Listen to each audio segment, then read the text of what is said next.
Hey everyone, so I'm back for another Tuesday night Choose Your Own Adventure.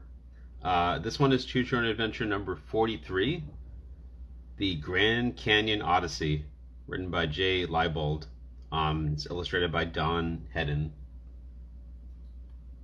Alright, and read the back cover. Can you conquer the Grand Canyon? You're a daring river runner who's just been hired to raft down the Colorado River. Your mission? Find the lost horses who went to the edge of the Grand Canyon and then vanished.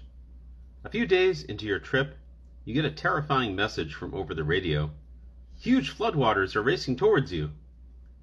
If you decide to speed ahead on your raft until you reach the next trail out, turn to page 29. If you decide to radio for a helicopter to lift you out, turn to page 96. Think fast. The Grand Canyon is full of danger. You might get thrown back to prehistoric times, or end up in the jaws of a mountain lion, or track down the missing horses and win a big reward. What happens next in the story? It all depends on the choices you make. How does the story end? Only you can find out. And the best part is that you can keep reading and rereading until you've had not one, but many incredibly daring experiences. Can't even conquer the adequate canyon. Yeah, I hear you, Rob. The conquistador on the cover makes me nervous. Yeah, me too. I'm sure he's fine. Here's a boat that we're in, or something. All right. Kids can't stop reading the Choose Your Own Adventure stories. That's true, and teachers like them too. Oh, this came from Paperback Stop and Swap in Birmingham, Alabama. Well, at some point it was there. I don't know if it didn't come directly from there. All right. Here's a closer look at that picture. Yeah, I was like, yeah, we're debating if it's a bad idea. It's like, well, there's been some other books where the cover looked totally fine, and then it, started reading. I was like, whoa. Yeah, so you never know. Yeah, we'll see what happens. So this was originally published April 1985.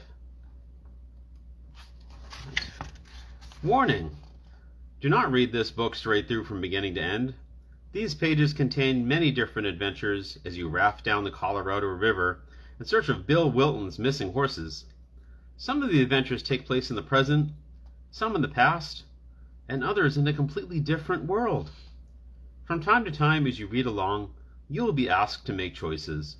Be careful, some choices are dangerous. The adventures you have are the results of your choices. You are responsible because you choose. After you make a choice, follow the instructions to see what happens next. Think carefully before you make a move. Any one choice could lead you to the horses, or to exciting adventures, or to your doom. Maybe all three at the same time. So leading you to the horses is not an exciting adventure? I don't know. It seems pretty exciting. Here's a map. Here we go. Here's Bill's Ranch, right? There's the Soap Creek Rapid, Sagittarius Ridge, Phantom Ranch. It's actually not really there, or something. Sockdolager Rapid, the Shanumo Amphitheater. Okay, and some other places too. All right. We're going on a map quest. Yes, exciting adventures. That's for sure. All right. 2 weeks ago, a rancher named Bill Wilton called you with a mission. My horses keep disappearing, he explained. I've lost nearly 36 head over the past 3 months. Our ranch is on the Kaibab Plateau, above the north rim of the Grand Canyon, and the strange thing is that the hoof prints just vanished at the edge of the canyon. We're completely baffled. I know your reputation as a river runner, he continued. We want to hire you to float down the canyon and find the horses. You did not hesitate to accept the job. But, you told Bill, it's an enormous place. I can't promise I'll find the horses. I'll do my best. After Bill hung up, you called your friend Delia, a Navajo Indian who knows the secrets of the deserts and canyons of the Southwest. Okay. She agreed to be your guide. I've always wanted to float through the Grand Canyon, she said enthusiastically. When do we leave? Turn to page 2. In 2 weeks, you replied. During those 2 weeks, your anticipation has been building. You have run many rivers in the West, but never the greatest of them all, the Colorado as it cuts a mile-deep gorge through the Grand Canyon. It lies at the heart of the vast, mysterious region known as the Great American Desert, and most of it is still untracked. Your fascination with the canyon began when you heard stories about time travel. Okay. It is said that just as the rock walls of the canyon are a reflection of the eons of geological time, certain travelers who descend into the gorge also descend into the corridors of time. Some say it is an infernal underworld. Others say it is a place of vision. Oh no, is this good, Caroline? Hopefully not. But hopefully not. Well, he sings all the lyrics to Pony by Genuine. Wait, time travel? Yeah, time travel. We might just have a vision. Now at Lee's Ferry, you and Delia pack your supplies into the 16-foot rubber raft that will take you 277 miles down the river. You have food for 4 weeks, maps, rain gear, a two-way radio, and an air pump, all stowed in watertight bags. You check the oars and rowing frame and make sure the raft is inflated to the correct pressure. Bill and the park ranger look on as the reddish-brown river rushes by. When everything is lashed tight into the raft, you and Delia go over your route with the ranger. A few miles from Lee's Ferry, you will enter Marble Canyon. It is 2 days to Upper Granite Gorge, then another 2 days and several treacherous rapids to Phantom Ranch. Once you pass Phantom Ranch, you will head into the depths of the Middle Granite Gorge, where Bill suggests you look for the horses. Don't forget what our ranch brand looks like, Bill says. It's the Lazy J-Bar Z. He shows you a drawing of what to look for on the flanks of the horses. At last all is ready. You and Delia put on your life jackets. Bill tips his hat and says, "Good luck." The ranger shakes your hands. You push the raft off the bank, hop in, and float into the current. The river surges under your boat. It's good to be on the water with the sun hot overhead. The raft rocks gently, and you begin to settle into the rhythm of the river, ready to face the unknown. 4 weeks. Wait, how old are we? We're like 12. We're definitely ready for this. We've been river runners for a long time. Oh yeah, so I showed that picture right. Here we are getting ready. Yeah, our parents don't know where we're going. True, but at least we got our life jackets. Safety first. Oh, page 8. Okay. In the late afternoon, the walls of Marble Canyon begin to glow a rose color. You ask Delia if she thinks it is possible to travel through time in the canyon. I've never known anyone to do it, she replies, but it may be possible. The canyon is a very powerful place. It is the navel of the universe, the place from which people emerged from a previous world. Many things are possible in a place so near to the source of life. Delia pauses for a moment. Coyote is known to frequent the canyon. He is a great trickster and practicer of sorcery. He can change himself into any shape. Your conversation is interrupted by the roar of a large rapid downstream. That must be Soap Creek, you say. Should we run it? It's awfully late in the day, Delia says. Maybe we should wait until morning. On the other hand, it would feel good to get the first big rapid under our belts. If you want to run the Soap Creek Rapid now, turn to page 10. If you decide to camp for the night, turn to page 50. Is there a navel of the universe? Is there lint in it? Maybe. Could be. Yeah, two books were put into a shredder, and then that's yeah. And then the book this book was the result. Yeah, it's like time travel, and the Grand Canyon, totally should be together. So Rachel says rapids. Beth says rapids. Rob says we should meet the coyote. Anyone else think we should either take the rapids or meet the coyote?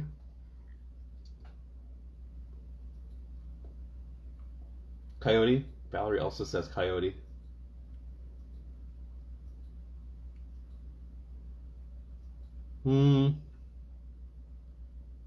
Gosh, I'm going to go with the coyote too. Page 50. This is how every group paper I had to do in school turned out. Yes, I guess we'll meet the. I don't know if we're actually going to meet the coyote, but let's give it a try.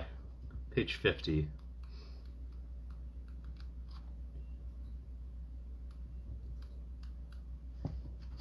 Right. You save Soap Creek Rapid for morning and camp for the night in a shady grove by the river. As you sit by the campfire, you ask Delia to tell you more legends about the Grand Canyon. The little horses are supposed to live here, she says. Long ago, they got trapped in the canyon and developed separately from the rest of their species. They are half the size of normal horses and are too wild to be tamed. I hear they are also very clever. Suddenly, you see something flash behind Delia. What's that? You wonder aloud. She turns around. I didn't see anything. There's something out there, you say, getting up. I'm going to take a look. You walk to the edge of the firelight. In the darkness, behind the campfire, two bright yellow eyes are blinking at you. There was something magnetic about them. They are luring you out into the night. You wonder if you should follow them. If you follow the yellow eyes, turn to page 72. If you resist the lure and return to the campfire, turn to page 36. Maybe it's Data. Old Yellow Eyes is back. Yep. Follow. Follow the yellow eyes. Follow. Anyone else think we should follow the yellow eyes? Follow. All right, the vote is unanimous. Page 72. Follow. Rob also. Follow those eyes. Whoever or whatever the yellow eyes belong to, they want to lead you somewhere. You can't resist their lure. They disappear and reappear 20 feet ahead, waiting for you. Just as you are about to overtake them, they disappear and go farther. In this way, the eyes lead you up its steep slope. The night grows darker. You follow the eyes along a narrow ledge on the slope. Suddenly, you don't know where you are, and you're not sure in which direction camp is. You stop and look back. Deep silence and darkness surround you. Panic takes hold. You look ahead for the yellow eyes. They are gone. If you run ahead to where you last saw the yellow eyes, turn to page 63. If you try to run back the way you came, turn to page 91. Maybe they're the eyes of Tammy Faye. Maybe. They'd have to have a lot of mascara under them, though, or around them. Or, like, above them and then streaking down them. Last place, so Fowler says, run ahead to where you last saw the eyes. Also, Valerie, last place we saw the eyes. Run ahead, we're already there. Last saw eyes. So run ahead, right? Everyone's run ahead. Page 63. You run to where you last saw the eyes. They seem to have disappeared. Then, over to your left. There they are, waiting patiently. The eyes continue to lead you on. You cling to the narrow ledge as the slope gets steeper. At one point, you must crawl through a rock tunnel in the hillside. When you come out on the other side, you follow the eyes up a narrow side canyon to a small rocky nook in the cliffs. A long, tall entrance in the rock leads into a passage with granite walls close on either side. The eyes take you inside. They seem to know where to go. Turn to page 78. The eyes know. It's two squirrels with flashlights. Yeah, maybe. Running heedlessly into the dark in a strange place near a canyon sounds awesome. It's definitely a good idea. You follow the eyes through the passage, winding to the right, then to the left. You stop for a moment and realize you are in a labyrinth. Your own eyes adjust, and you notice light is filtering in from somewhere above. You wonder if it is daybreak already. You hurry ahead, hoping that in the weak light you may be able to see the owner of the eyes. But nothing is there. You have another moment of panic, but then you hear the soft pad of footsteps around the corner. You follow quickly, but every time you round a corner, the footsteps have just turned the next one. Suddenly a small voice from behind you taunts. "Hey you! Where are you going? You need some help?" You turn, but see no one. The footsteps keep moving ahead. If you hurry to catch up with the footsteps, turn to page 93. If you stop to see who is talking to you, turn to page 85. Just want to try to catch up with the footsteps. We live here now. This is where we live now. We live in the labyrinth. That's it. My eyes adored you. Talking person. So that says, try to find the talking person. Valerie says, footsteps. Stop, collaborate. Stop, collaborate, and listen. Oh, this one is tough. Caroline. Footsteps. Somebody says footsteps. Catch up with the footsteps. See who's talking to us. Anyone else have a view either way?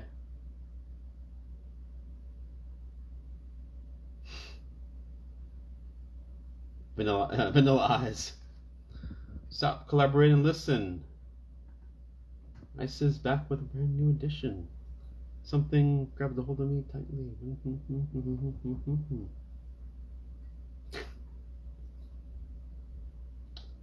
All right. I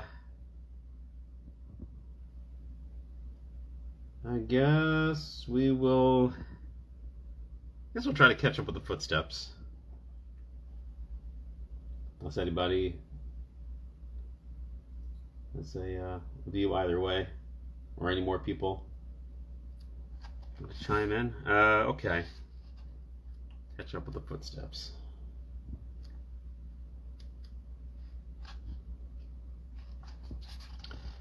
You hesitate for a moment, then continue after the footsteps. The voice didn't sound very friendly. You follow the sound of the footsteps as they wind through the labyrinth, but their owner is still just out of your sight. Strange things appear on the ground before you. There are brightly colored feathers, freshly shed rattlesnake skins, and broken bits of pottery. Then, around a corner, you are stopped by a grisly sight. It is a human skeleton, leaning against the rock wall, one hand outstretched. Suddenly a scream rings out and echoes through the labyrinth. The hairs on the back of your neck stand up. Could the scream be coming from someone in need of help? I don't know. Okay. If you follow here's a picture of us finding a skeleton. And nobody expects a skeleton. Yikes. The perfect spook. If you follow the echo of the scream, turn to page 87.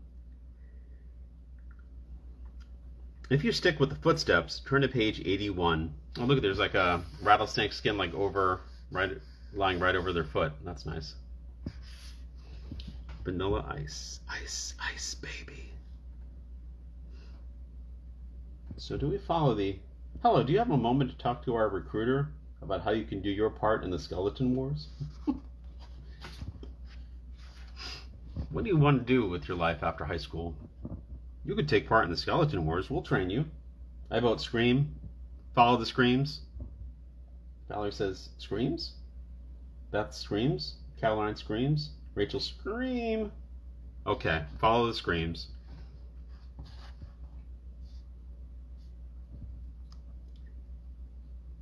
Follow the scream. 87. You turn and run towards the scream. You regret leaving the footsteps, but perhaps you can find your way back to them. The echo of the scream intensifies as you follow it through the labyrinth. Finally, you arrive at a pit at the intersection of several passageways. The scream coming from inside it is unearthly and horrible, yet you are drawn to the edge. You look down and see only darkness. You toss a rock, but you don't hear it hit bottom. Instead, the scream gets louder. You clap your hands over your ears, trying to keep the sound out, but it fills your head. You feel possessed by it. Slowly, you fall over the edge of the pit into the darkness. Your fall never stops, and your scream becomes part of the scream of the pit. The end. There we go. Time to take a fall. Yeah, that's a bad ending. He just made a pit stop. Yep. Just took a fall. Alright, do we want to stick with this and follow the footsteps?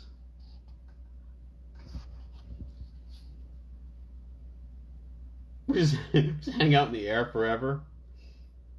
Wasn't that the Bill and Ted's Bogus Journey? Wasn't there a scene where they're just like falling forever? And they're like screaming, and then they stop, and they're just like, it's like, oh, we're just never gonna hit anything. We're just gonna keep falling. Oh, hi, Sue. Hi, follow the. So so Caroline says follow the footsteps. Footsteps. Beth also footsteps. Okay. Let's try that. The footsteps wind through the labyrinth until at last you see open space at the end of the passage. The sight as you emerge from the labyrinth is breathtaking. Horses of all sizes and colors frolic in a lush meadow beside a brook. You never thought any place in the Grand Canyon could be as green as this. The horses from Bill Wilton's ranch are here, as are smaller horses, half the size of normal ones. They are slim and sleek with long legs. They must be the little horses. But what happened to the footsteps and yellow eyes? Ahead of you, watching the horses, is an animal with silver fur, sitting on its haunches. The animal turns and walks over to you. If you want to know who has led you here, I will tell you, he says. Some call me Coyote. I know what you are looking for. The horses have come here to join their long-lost ancestors, the little horses. They are happy here. Yes, I can see they are happy, you say, but you wonder what you should do. You were sent down the river to bring back Bill's horses, yet it doesn't seem right to take them away from here. If you leave the horses, turn to page 73. If you try to take them back, turn to page 94. Oh, Rachel has a question, yes. Wild hearts can't be broken. True. This is amazing. Caroline says this is amazing because we found the little horses. We found all sorts of horses. Exactly how much weed did the author smoke before writing this? Quite a bit. This is Jay Leibold, so if it was Edward Packard, I'd say none at all. Edward Packard does not strike me as the sort of person that has ever smoked weed in his life, but this Jay Leibold guy, I don't know about him. Leave them. So Valerie says leave the horses. Caroline says leave the horses. Anyone else think we should leave the horses? I don't think they want to go back. They seem pretty happy there. Can we ask the horses if they want to go back? Ask Beth. I don't know.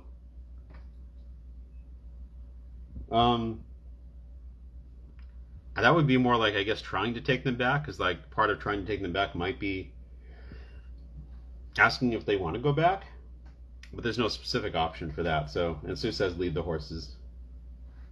I think we should leave the horses. They would vote nay, right? I mean, Coyote is also probably not going to let them leave willingly, maybe. I don't know. 73. I wouldn't want to take the horses away from their ancestors, you say to Coyote. Thank you for showing them to me. If you follow the stream in front of you, Coyote replies, you will find a trail. It will take you back to your camp. Before you can say anything, Coyote bounds off. You head back to camp, eager to tell Delia about the events of the night. You're glad the horses have found their home, but you wonder what you will tell Bill when you get back. The end. You see, Bill, I met Coyote, and Coyote said they didn't want to leave. Yeah, Coyote, he's just talking Coyote. You know, it's no big deal. Best ending. That is the best ending. All right. Well, do we want to go back to where we had the option of following the yellow eyes? And maybe not follow the yellow eyes?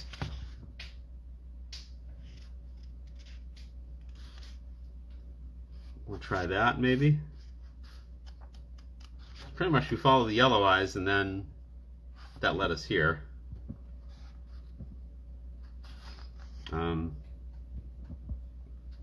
Yeah. You think it might be better to, like, resist the lure of the yellow eyes? Maybe. Alright, we'll try that. So we resist the lure of the yellow eyes. It's like, no yellow eyes for us. Let's see what happens there.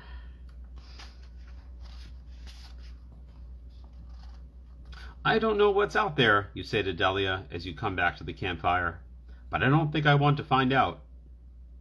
The yellow eyes do not appear again that night. The next morning, you make a perfect run of Soap Creek Rapid and head on down the river. It takes 3 days to get to Phantom Ranch. During that time, you make successful runs of some of the most feared rapids of the river. Finally, you enter Middle Granite Gorge, the most remote part of the canyon. Immense walls of granite soar above you. Before you can look for the horses, you must face Crystal Rapid.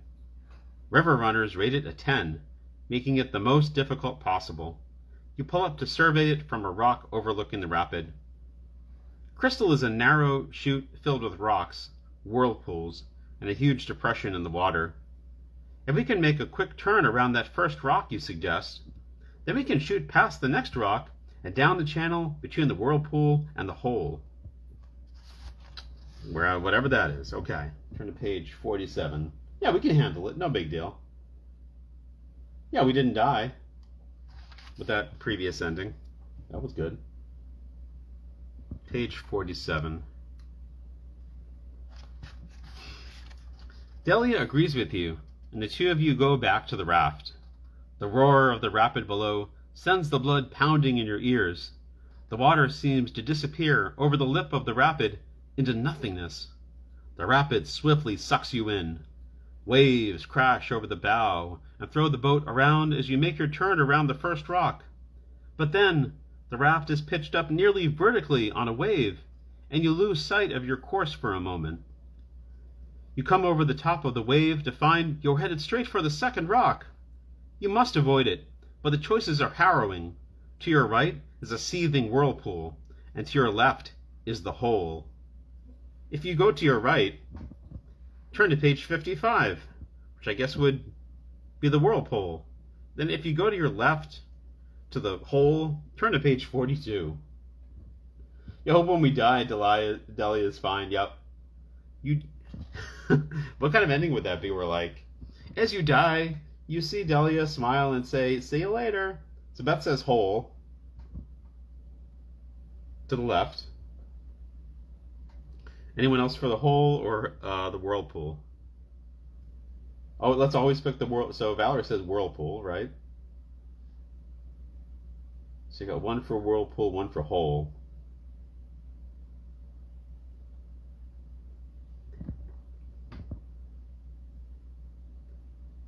All right.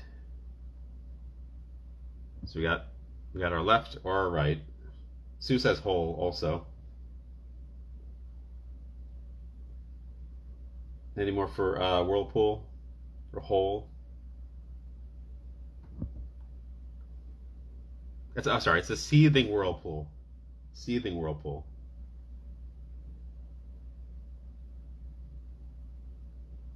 I can't be a tiebreaker on whirlpool versus hole. It's tearing me apart. I got it. Well, okay. If you want to set this one out, Rachel, I understand. All right. Well, I mean, one of those might tear us apart.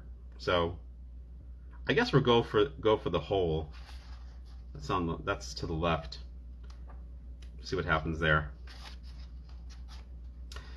You miss the rock, but the hole is waiting for you. The raft plunges into it. Water crashes over your head, and for a few terrifying seconds, you feel its weight smother you. But then, the hole spits you out the other end. You are still afloat, though swamped. Delia bails furiously while you navigate the rest of the rapid. When you make it into calm water, you breathe a long sigh of relief. You pull up on shore and camp for the night. Now you can start looking for the horses. In the morning, Delia consults the map over breakfast.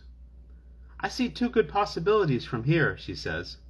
We could go into Shinumo Amphitheater, which is an enormous walled-in valley, or we could climb up to Sagittarius Ridge, where we might have a view. If you explore Shinumo Amphitheater, turn to page 69. If you climb Sagittarius Ridge, turn to page 66. Oh, Caroline, Whirlpool, I'm sorry. I didn't see your vote for Whirlpool. Valerie says Sagittarius Ridge. Well, since we survived the hole, then probably the Whirlpool would have killed us.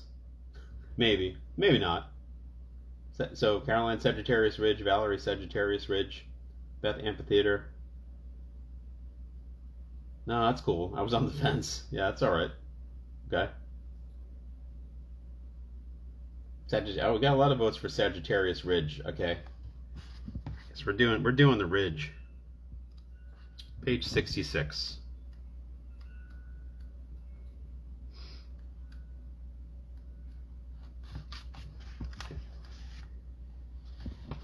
You and Delia set out for Sagittarius Ridge with plenty of food and water in your packs. You see no sign of the horses as you climb the steep, slippery slopes of the ridge. By the time you make it to the top, it is late in the day. You have a snack and take in the view. With no warning, storm clouds appear in the west. The wind picks up, the clouds come rolling in, and big drops of rain start to fall as lightning cracks the sky.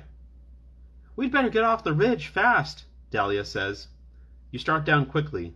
Static electricity buzzes all around you. You move as fast as you can on the slippery rocks, but you are not fast enough. In a split second, a bolt of lightning strikes, leaving only your ashes. The end. Whoa. Would a bolt of lightning really just reduce us to ashes? Is that true? Yeah, we were hoping that Sagittarius Ridge would be something super groovy, but it was not. Super groovy ashes. Yeah, those are some Caroline's emoji. It wouldn't incinerate us. I don't think that person's ever been struck by lightning, so they don't really know. Excuse me. All right, maybe don't do Sagittarius Ridge. I guess we're going to the amphitheater. Page 69. Way too harsh on my mellow, dude. Sorry. Well, it sounded groovy. It's like that Star Trek episode where all like the space hippies think they're going to Eden, and then they beam down to the planet and all get poisoned and die. It's like they think they're going to get all groovy and then, nope. All right. Let's try Shimuno Amphitheater, you say. Delia agrees, and you load your packs and set off. Late in the morning, you stop for a breather under a tree. You casually stretch out your arm to lean against a branch, without realizing a rattlesnake is lounging there. Its bite is lightning quick. You sink to the ground, holding your arm. Delia makes a cut across each fang mark and squeezes out the venom. I forgot the snake bite kit, you moan. You feel weak and feverish. Keep still, Delia says. I'll prepare a cure. She gathers herbs, roots, and other things you can't see, and stirs them all together.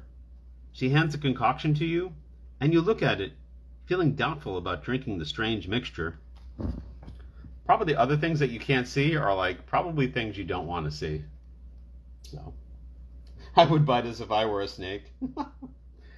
You actually can see the snake right there in the picture. We're just like, I was gonna put my hand on this tree without checking what it is. It's fine. If you drink the herb mixture, turn to page 25. If you say you'd rather go back to camp for the snakebite kit, turn to page 61. So do you want to drink the herb mixture? But Valerie says don't be a jerk about your friend saving you. So that would be drinking the herb mixture. Drink the herbs. What kind of herbs are these?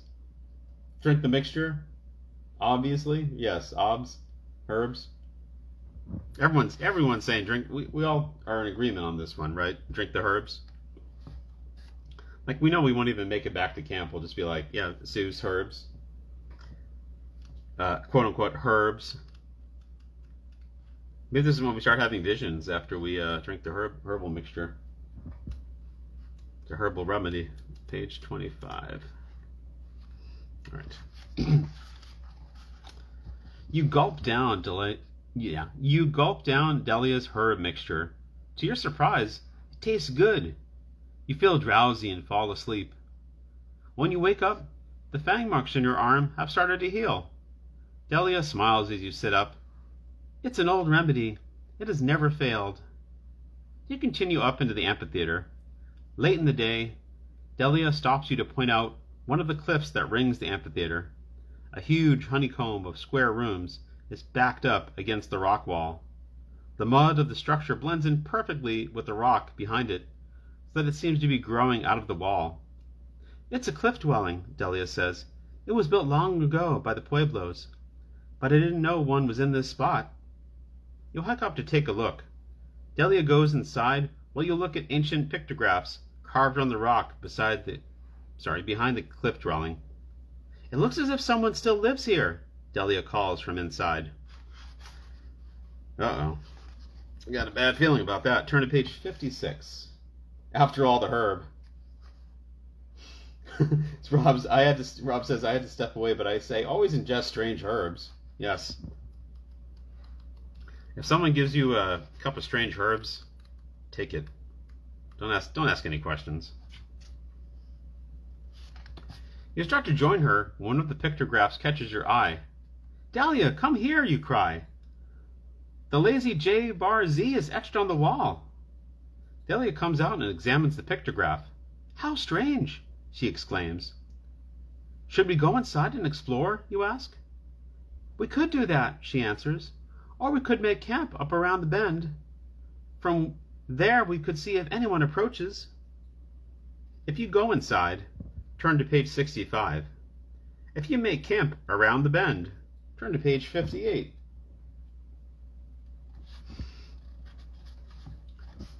I mean, yeah, exploring, going inside and exploring, that sounds like fun. But could be risky, maybe. But Rachel says go inside. Beth says go inside and explore. Anyone else for exploring, or anyone think we should make camp around the bend? Explore. Okay. You only live... Alright. You only live once. Go inside. Alright. Let's take a look inside, you say. You and Delia remove your packs and enter the cliff dwelling. It is quiet inside, and you neither see nor hear anyone else. The place is huge. Each room leads on to another, or to a room above by way of a ladder. You climb into room after room littered with tools, wooden beams, and clay bricks, till you come out on the flat top of the cliff dwelling. Behind you is the rock wall of the amphitheater, and in front of you the ridges of the Grand Canyon stretch into the distance. Something growls behind you. You turn quickly. A mountain lion, 10 feet away, is crouched to attack. Here we are in the room. Before the mountain lion, I'm assuming. We are. We're so happy in that picture. And then, you know, yeah. If you scale the rock wall to escape, turn to page 9. If you run back down the ladder into the cliff dwelling, turn to page 71. Oh, kitty. It's a little kitty. It just wants to say hello. Seeing that pottery on the ground, that reminds me of the other book where we had to like stop people that were stealing pottery, trying to resell it. So Beth says down the ladder. Go back down the ladder. Oh, kitty just wants some scritches. That's right, Rachel. It just wants some scritches. Just wants to play. So, yeah. So Beth says go back down the ladder. Anyone for scaling the rock wall? I don't know how good we are at scaling rock walls. I guess we could find out.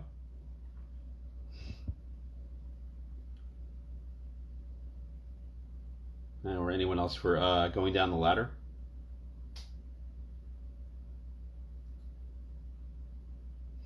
Well, that kitty just wants to play. It's a good kitty. Alright, I guess. Can we pet the kitty? I don't know. Sue also says go down the ladder. Okay. I guess we will go down the ladder. You and Delia dash back to the ladder. You don't bother with the rungs. You just slide straight down them into the cliff dwelling. But the mountain lion is even faster than you. It leaps from the roof into the cliff dwelling in a single bound, and in one more has you in its jaws. The end. Well, that let us hang out with the kitty. Or we'll be hanging out inside the kitty. Or pieces of us, at least. Alright, whoopsie daisy. Alright, I guess we'll try. You know, scaling the rock wall did not seem like the obvious choice. Is like, how quickly can we scale a rock wall? But, oh yeah, the cat let us go for sure, yeah. Yeah, that was a bad ending.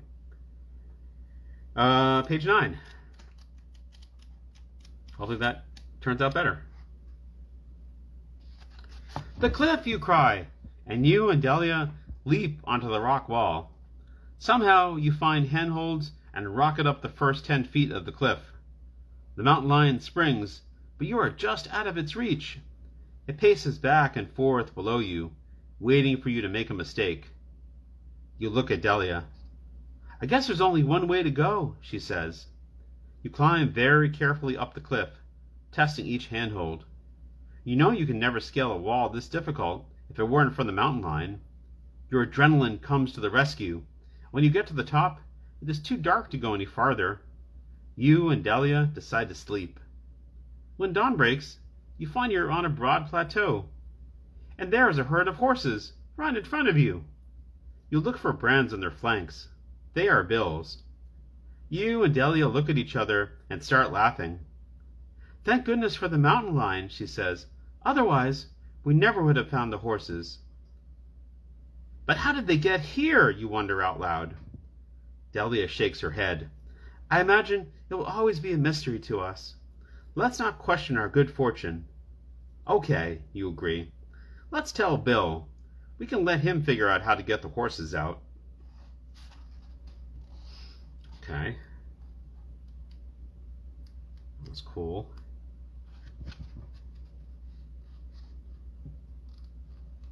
That was a good ending. I don't know. I kind of see this as a good ending where Kitty gets fed. Yeah.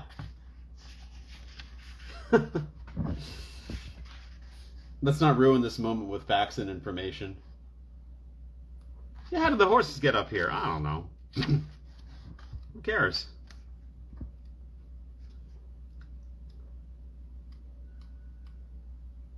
Alright, what if we make camp around the bend then?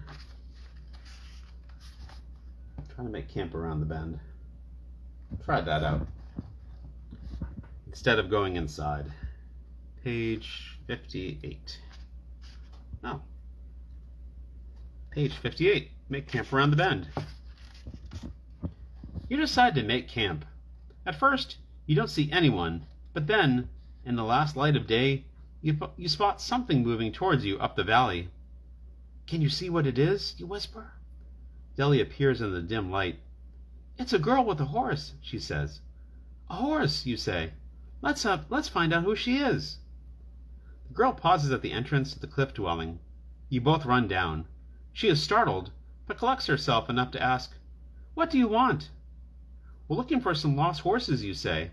She eyes you for a moment. Come inside, she says. You and Delia follow her into the cliff house. She leads you through many rooms and hallways until you arrive in a large torchlit room. It is full of kids busily preparing their evening meal. Well, that's weird. We're just going to move into these Pueblo cliff dwellings and, disturb the whole thing. It's cool. This drawing looks familiar. It's not so bad, though. We got like a big fire going with some food. Someone's carrying a bunch of bread.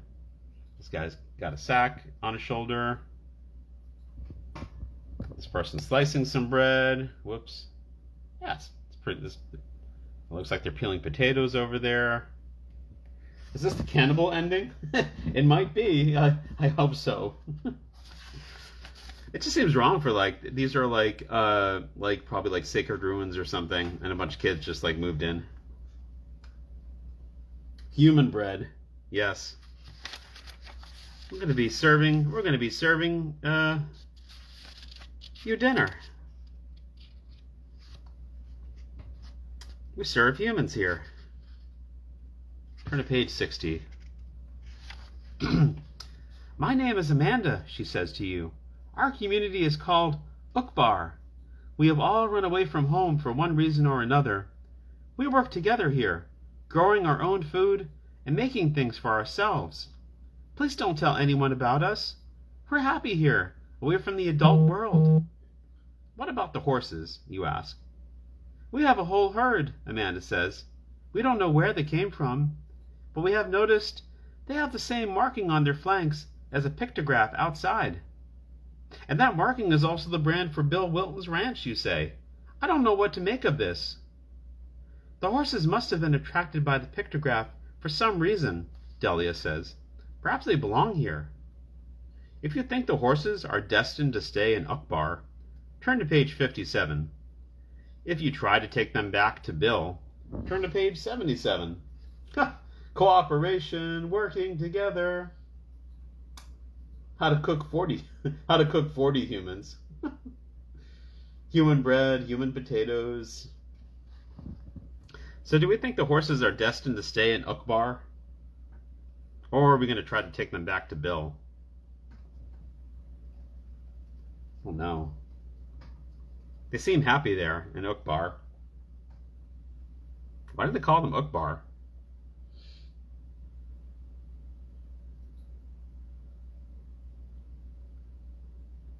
What if you mixed up the letters in Ukbar? You could spell other things like maybe carb or bark, maybe, or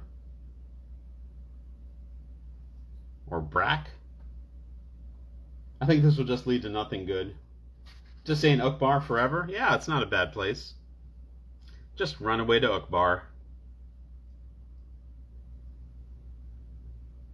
So they're making things for themselves? I don't know, it sounds like a pretty good life. So Beth says we should try to take them back. Oh, Valerie says, can we live here? Live in Ukbar? Anyone else think we should try to take them back? Or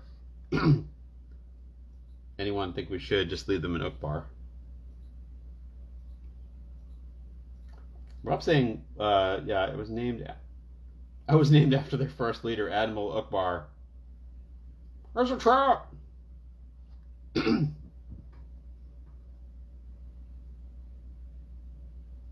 Okay. I guess we'll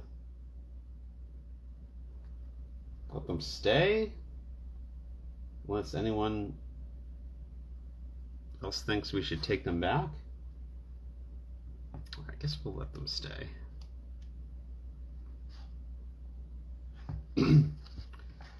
The horses must be destined for Ukbar, you say. How else can anyone explain the coincidence of the lazy J-bar-Z in the pictograph? That's what we decided, Amanda says. But if the horses want to return, they are free to go. Fine, you say. You stay the night at Ukbar. In the morning, you say goodbye to Amanda and wish her luck with the community. We won't tell anyone about it, you promise. You and Delia break camp and head back to the raft. What will we tell Bill? Delia asks. I'm not sure, you say. We'll have to assume the horses will return when they are ready. Whatever that means. The end. You know, I'm just curious to see what happened. What if we do try to take them back to Bill?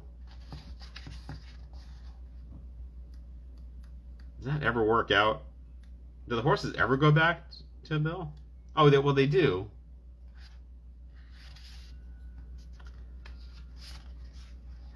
The horses may have come here by themselves, you say, but I think we should return them to Bill. You are free to take them, Amanda replies. If they return to us, then we'll know for sure they want to be here. Fair enough, you agree.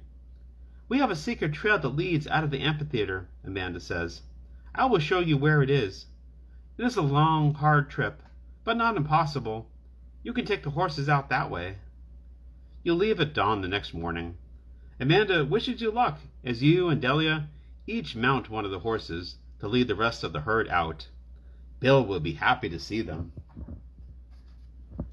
The end. Well, that wasn't so bad.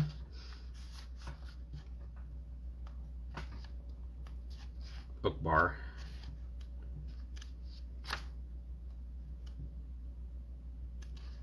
What other options did we?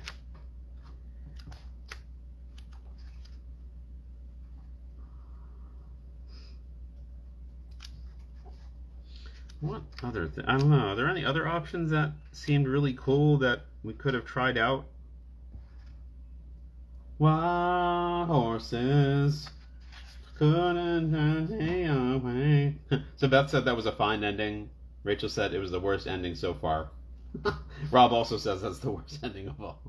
Well, it is funny that it's like, well, if the horses go back, but then like come back to Ukbar, then I guess we know at that point they really want to stay in Ukbar.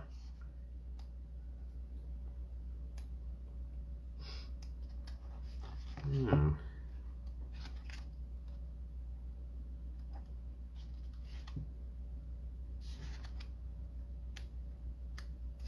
How about when we could have gone down the Soap Creek Rapid right away? Instead of camping for the night? I wonder what would happen if we try that. Try that. Okay. So that was way back in the beginning where we had the chance to camp for the night, and we camped for the night. And then all the other choices we made were from that. So what if we don't camp for the night? All right, try that. You stop above Soap Creek Rapid to plan your line down it. The roar of the trending white water sends a thrill through your bones. You go back to the raft and head out into the rapid. A tongue of smooth, fast water draws you in. You make sure your bow is pointed straight into the haystacks, enormous, frothing waves waiting at the end of the tongue. You hit them head on. The boat rises steeply to the top of the first wave, then plunges down to crash into the next one. This one breaks over the bow with such force that it knocks you off your seat. When you recover the oars, you realize Delia is not in the boat. You look for her frantically. When you spot her downriver, her arms are flailing as she struggles to stay afloat. If you try to pull Delia up by hand, turn to page 24. If you toss her a rope, turn to page 6. Oh no. So do you try to pull her up by hand, or do we toss her a rope?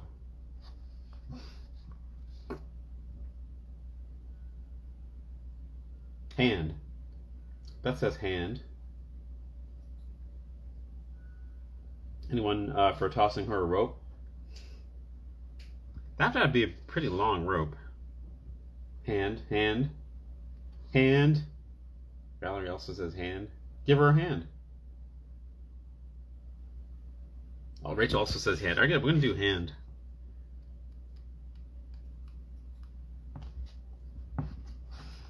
You pull hard on the oars to get to Delia, but the river pushes her just out of reach.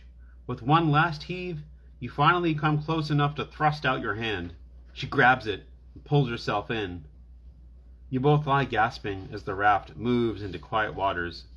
You have survived the river's first test and decide to make camp on a sandy beach. The next 2 days as you head on down the canyon into Upper Granite Gorge are uneventful. At dusk of the second day, just after you have set up camp, a call comes through on the radio. Turn to page 57. Oh, not there. We already went there. There's bad news, the ranger's voice crackles. A big storm is coming your way, and you've got to get out of there fast. It's been raining heavily in the Rockies, and floodwaters are moving down the river at high speed. Several people have already died in flash floods in Utah. We estimate the flood crest will reach the canyon in 24 hours. You've got to be out by then or you'll drown. Where should we come out, you ask? It would be best if you could get back on the river tonight and go down to Phantom Ranch, he replies. You can walk out on the trail from there. He pauses. If you don't think you can make it, we could try a helicopter rescue, but that would be even more risky at night in the storm. If you say, let's not risk any more lives than necessary, we'll come out in the raft. Turn to page 29. If you ask for a helicopter rescue, turn to page 96. All right, well, do we want the helicopter rescue, or are we just going to come out on the raft? Raft. Phantom Ranch sounds like a particularly delicious flavor of Doritos. It does. Phantom Ranch? Yeah, it sounds scary.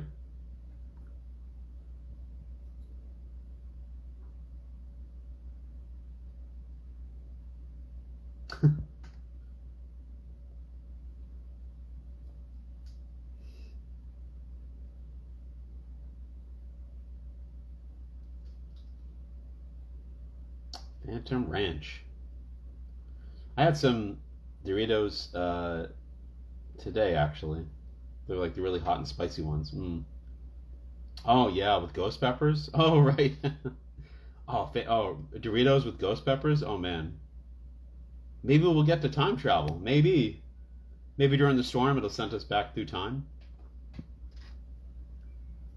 So would that be a helicopter rescue? Or would that be taking the raft? Raft. Well, Beth already said, yeah, you already said raft. Anyone else for the raft? Or the helicopter? Raft. All right, we're doing the raft. Let's not risk any more lives than necessary. Page 29.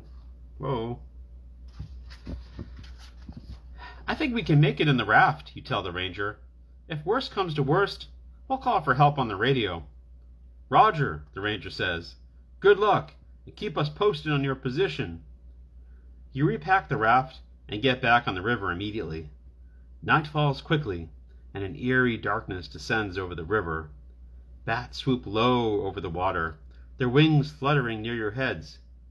It is difficult to see, and you must rely almost entirely on your sense of hearing. That makes things worse. The storm the ranger predicted arrives. It's too bad we can't do what my ancestors did when the great flood came, Delia comments. They turned themselves into fish so they wouldn't drown. Some Indians still will not eat fish for fear of eating an ancestor. Suddenly a boulder appears right in front of you. You have no time to avoid it. The raft crashes into it head on, and you and Delia are thrown out. Luckily, you both manage to grab hold of the boat and kick to shore. You pull it up onto the beach and sit in the rain, wondering what can go wrong next. There we are, getting tossed out of the boat. Page 37. Ooh. If we turn it this way, that's kind of cool too. All right. Page 37. Listen, Delia says. What's that hissing? It's the unmistakable sound of air escaping from the raft. The boulder ripped a hole in the boat, you say. That does it. I'm calling for a helicopter. It can't be any worse than this. You switch on the radio, but nothing happens. No, it's worse than this. You look at Delia. It must have been broken in the crash, you say. We'll have to patch the raft. Or, she suggests, we could hike out of here. I bet we could find a side canyon that would lead up to the rim. If you patch the raft, turn to page 26. If you look for a side canyon, turn to page 34. I guess no time travel there. So should we patch the raft? Or look for a side canyon? Side. So Valerie says side. Side canyon. Anyone else for a side canyon or for patching the raft? Side canyon? Beth also says side canyon. Side. Sue also says, oh, I'll do the side canyon.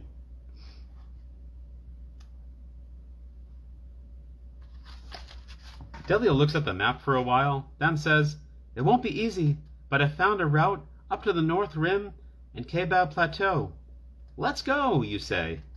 You pack food, water, and the map, and start the long upward climb to the rim of the canyon. The rain makes the loose dirt of the canyon slope slippery, and you must feel your way in the dark. After 4 hours of hard climbing, you pause for a rest. You are high enough to feel safe from the flood, and soon you and Delia fall asleep under the protection of a tree. Delia wakes in the first light of dawn. The rain has stopped. Listen, she says. What's that? A rumbling, like the sound of distant thunder, is coming from the other side of the ridge to your right. If you investigate the rumbling, turn to page 48. If you push on towards the rim, turn to page 40. We can spend all our time on side canyons and ignore the main quest. Yes. That does sound like fun. That's what I usually do. We should all just like rumble, investigate the rumble. Investigate the rumbling. Anyone else for investigating the rumbling or pushing on? Anyone want to push on towards the rim? All right, I guess let's get ready to rumble. Yes, let's get ready to rumble.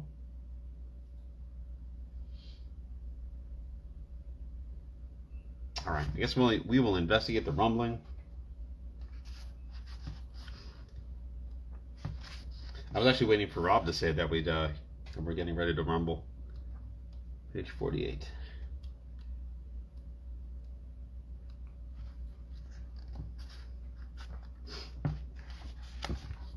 You climb over the ridge to investigate the rumbling and find yourself in a big rock amphitheater. Listen, Delia says again. There's silence. You look at her. Let's keep going, she says. You walk into the amphitheater. A rhythmic thumping starts close by. Hoofbeats, you exclaim. So that's what the rumbling was. They're coming from the other side of those pines. You run through the pines and stop abruptly. There, in front of you, is a herd of horses, manes blowing in the wind, nostrils flaring. You walk into the herd. These are some of Bill's, all right, you say. They've got the Lazy J Bar Z brand. I wonder what they're doing here. The real question is, how do we get them out of here? If you try to ride out and bring the horses with you, turn to page 35. If you decide to walk out and report the bill, turn to page 43. You know how I feel about rumbles. I do, Rob. I know how you feel about them. Yeah, so do we want to ride out with the horses? I mean, do we ride wild horses now? Report. Rachel says ride. Valerie says yes, ride the horses. Is that what you mean? Ride them? right, so Rachel and Valerie are all for riding the horses. Beth says we should report. Sue also says ride. All right, I guess we'll ride. I guess we'll ride the horses, or try to ride the horses. Try is the key word here.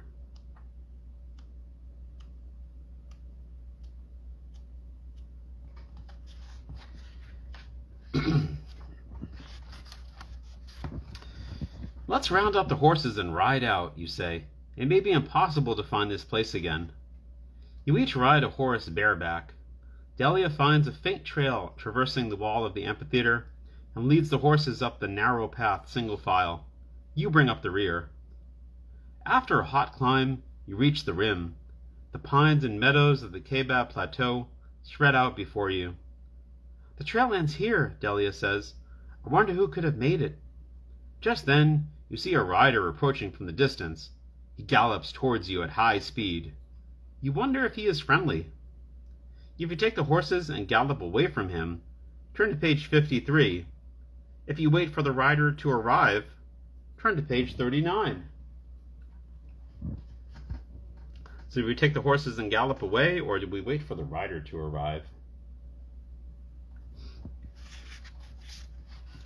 The rider is approaching, and then the wind begins to howl. Wait for the rider. Rachel says gallop away. Beth says wait. Rachel's gallop away. Valerie also says wait for them to arrive.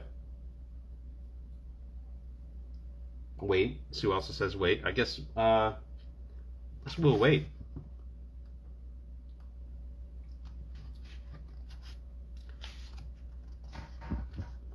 You wait for the horseman to arrive. Soon you are face to face. He has a long black mustache, and his eyes are narrowed in anger. Where did you get them horses? He demands. None of your business, you say. They belong to Bill Wilton. They belong to me, the man snarls as he whips a rifle out of his saddle. See, we rustle horses, and it's too bad for you that you found them, because that means you're going to come back to our hideout with me. He motions with the rifle. Now get moving. The rustler makes Delia lead the herd while you bring up the rear with him. He keeps his rifle on you the whole time and warns Delia not to try to escape. But something else is going on too. The horses are becoming uneasy. Delia glances back, and you can tell she notices it too. The horses are growing more and more restless by the minute. Maybe this is your chance to escape. If you whoop and holler and try to get the horses to stampede, turn to page 51. If you try to distract the rustler by saying, "Watch out for that rattlesnake," turn to page 44. Horseman. Horse feathers. All right. Well, do we want to try to cause a stampede or try to distract the rustler? Rachel says, tell him there's a rattlesnake. Caroline says, try to get the horses to stampede. Beth says also stampede. Anyone else for a stampede?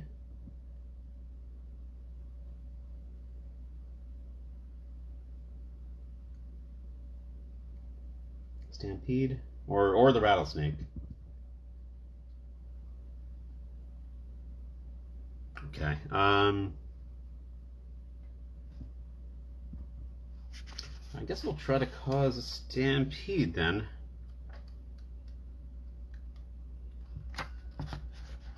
You let out a loud whoop. Delia catches on immediately and lets loose a string of Navajo war yells. Okay, that's a little racist. Hey, the rustler says, what's going on? Cut that out. But he can't figure out what you're up to.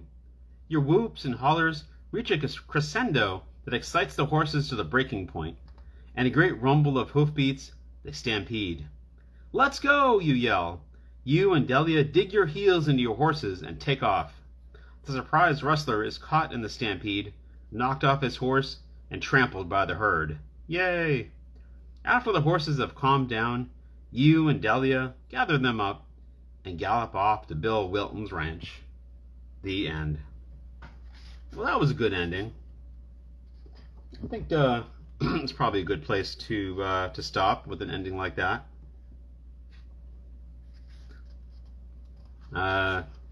Almost finished this without having to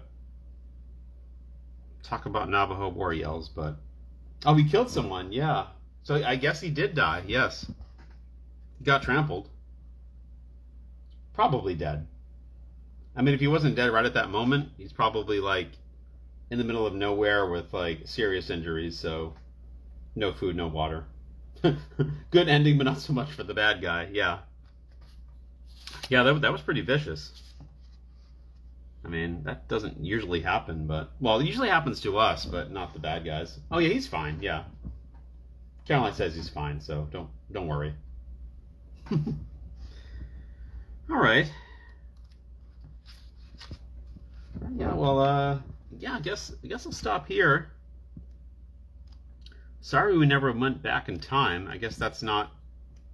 They made a big deal out of like going back in time, and then like with all these things that we did, like we never went back in time. But that would have meant probably meeting the conquistador, and so maybe that's like for the best. Oh, you're welcome, Caroline. Yeah, it was fun. Good times. All right, well, yeah. So I'm going to stop here. I thank you all for joining me, and yeah, we're just a weird kid obsessed with time travel. Yeah, there was no time travel at all. We were just. Oh, you're welcome, Beth. Yeah, there's no time travel. We just really obsessed with time travel. I think next week, I don't know. We can go to the Amazon next week, so maybe we'll do that.